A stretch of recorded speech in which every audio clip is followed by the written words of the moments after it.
The executive director of the Stop TB partnership has said that the Russia and the Ukraine conflict is posing a huge impact on the efforts to end tuberculosis. According to her, the number of Ukrainians with TB is very high in Europe, with 34,000 people with the tuberculosis. Now, details of that in this report. According to the WHO, Ukraine has the fourth highest tuberculosis incidence in the WHO Europe region, while globally it has the fifth highest number of confirmed cases of extensively drug-resistant TB.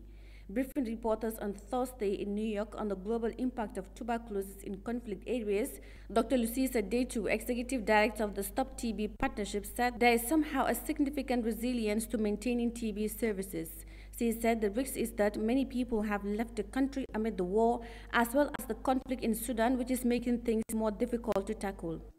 The conflicts that we see, first obviously the war in Ukraine, but even the fight now in Sudan, is having a huge impact on our efforts to try and end TB.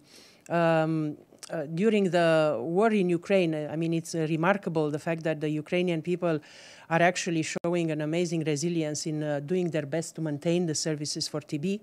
But obviously a lot of people left the country, and there is a lot of effort ongoing to ensure that, especially for TB, in which it's very important to diagnose the disease early, because it's airborne, right? So it's spread through air. So, you know, and everyone is at risk. So you need to find the people early and get them diagnosed, and then we need to make sure that the treatment is followed up. Dr. Lucisa noted that the UN agency intends to end TB, and there is a need to establish strong political will in order to eradicate TB, as it kills faster than HIV and malaria together.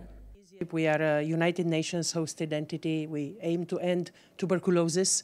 That I don't know how many of you are aware that, in spite of the fact that it's with us for hundreds of years, is the biggest infectious disease killer, killing more than HIV and malaria together, and currently more than COVID.